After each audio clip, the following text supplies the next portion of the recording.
आशीष जी, इस विशेष कार्यक्रम में आपका स्वागत है। Thank you Anil ji. हम आपसे असेंबली चुनाव पे बात करने जा रहे हैं।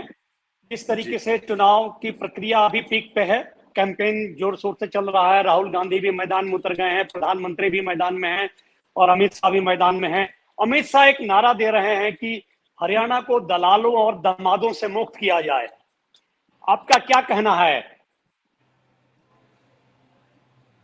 अनिल जी, भारतीय जनता पार्टी के कैंपेन को हम आप पूरा देश बहुत अच्छे से समझ चुका है।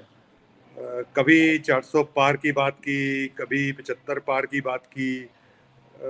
अब जब खुद पार हो रहे हैं और ये आर पार की लड़ाई हरियाणा की जनता लड़ रही है कि भारतीय जनता पार्टी को हरियाणा से बाहर करने की जो लड़ाई लड़ रही है 10 साल की सरकार चलाने के बाद। और आपको याद होगा, सब दर्शकों को याद होगा, 2014 से पहले जब और हरियाणा के कैंपेन जब भी आए ये हरियाणा में, तब भी इन्होंने इसी तरह की बातें की। लेकिन उस समय जो एक रेटोरिक बना हुआ था, जो इनके जुमले चल रहे थे, वो वक्त दूसरा था।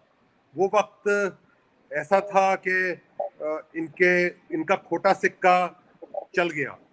लेकिन काठ की हांडी जो है वो एक बार चढ़ती है, इनकी तो 2 बार चढ़ चुकी। और अब की बार अब ये अपने 10 साल जो दिखाने के लायक अगर कुछ हो, हरियाणा में कुछ काम किया हो, देश में कुछ काम किया हो, तो उसकी बात करें। लेकिन ये इन्होंने खुद ही दिखा दिया कि अपने 9.5 साल के जो मुख्यमंत्री रहे उनसे उनको एक चेहरा बना के, उनको एक मोहरा बना के, उनको एक प्यादा बनाकर जो इन्होंने उसको शहीद किया कि दूसरी चाल चली दूसरे चेहरे के ऊपर।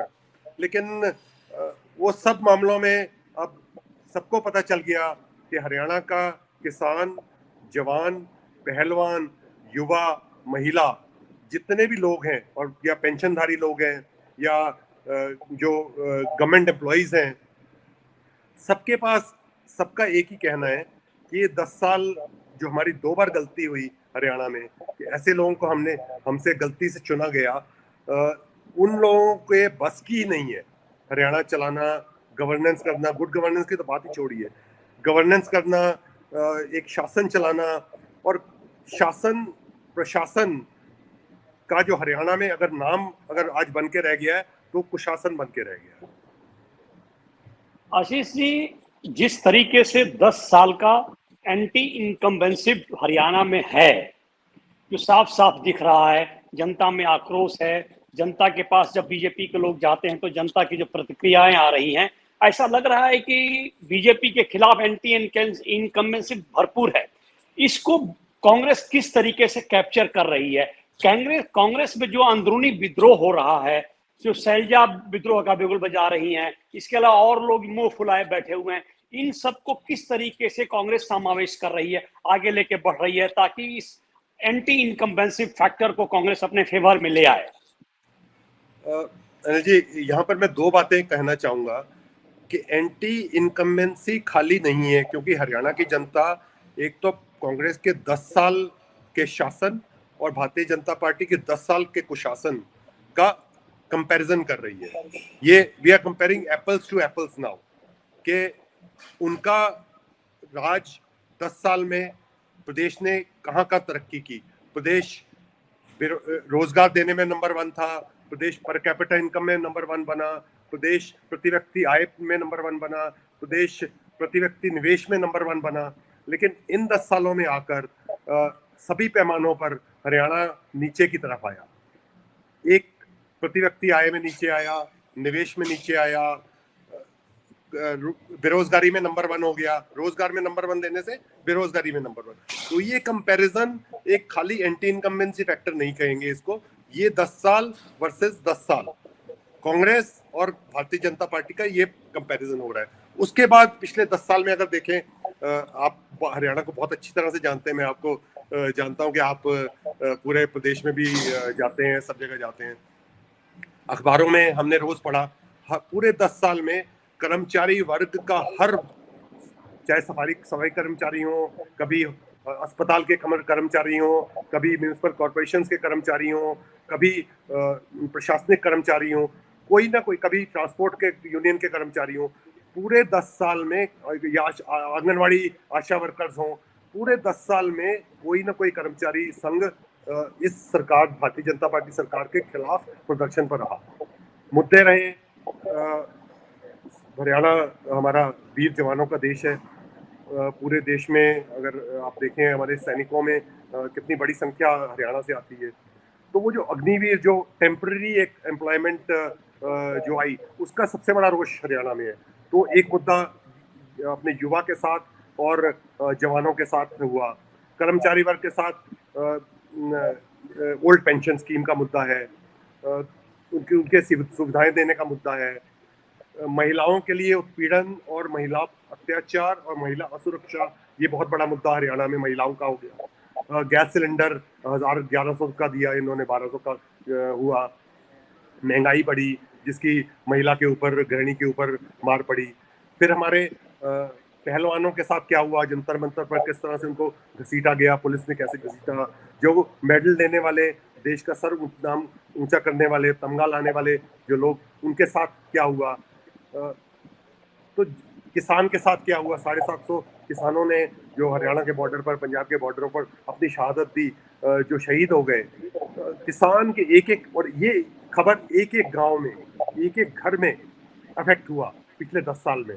कर्मचारी हो, किसान हो, जवान हो, पहलवान हो, हरियाणा का एक एक गांव, एक एक घर इससे अफेक्टेड है। और ये अब जनता ये भूलने वाली नहीं है। तो खाली एंटी इनकम्बेंसी नहीं मैं कहूँगा, एंटी इनकम्बेंसी तो इनके कुशासन की है, जो जिसका फायदा कांग्रेस को मिला था। और आपको याद होगा पिछले 5 साल पहले भी एंटी इनकम्बेंसी इनके खिलाफ बहुत थी, लेकिन उस टाइम जो एंटी इनकम्बेंसी वोट था, जो एंटी बीजेपी वोट था, वो 2 जगह डिवाइड हुआ, कांग्रेस में और जेजेपी में। जो जेजेपी 10 सीटें लेके आई, लेकिन जेजेपी इनके साथ उप मुख्यमंत्री रहे उन्होंने किसानों के मुद्दे पर भारतीय जनता पार्टी का साथ दिया, किसानों के खिलाफ खड़े हुए। और ऊपर से जिस तरह से उनका भी इस कुशासन में जो भागीदारी रही, तो इस बार वो एंटी इनकम्बेंसी वोट डिवाइड नहीं होने वाला है। तो इसलिए वो एक तरफा कांग्रेस के फेवर में ये सब चुनाव आने वाला है। कांग्रेस के फेवर में सभी जो सीटें हैं, आप देखिएगा 2/3 बहुमत से ज्यादा आएगा। आशीष जी, बीजेपी पूरे चुनाव को 2 भागों में बांट रही है, जाट और नॉन जाट। और ये हाइपोथेसिस क्रिएट करने की कोशिश की जा रही है कि कांग्रेस सिर्फ एक जाटों की पार्टी बनकर रह गई है, बाकी वोट नहीं मिलने वाले हैं। इसमें कितनी सच्चाई आपको लग रही है? क्या बीजेपी आगे इस प्लान को लेके जाने में सक्षम रहेगी? एक अंग्रेज जब राज करते थे तो डिवाइड एंड रूल वाली पॉलिसी जो अंग्रेजों की थी, जो भारतीय जनता पार्टी ने बखूबी उसको अपनाया। और बहुत सारे प्रदेशों में जब से इन्होंने अपना कैंपेन शुरू किया, तो कहीं हिंदू मुसलमान, कहीं जात के बेसिस पे डिवाइड करना, कहीं समाज को बांटने की जो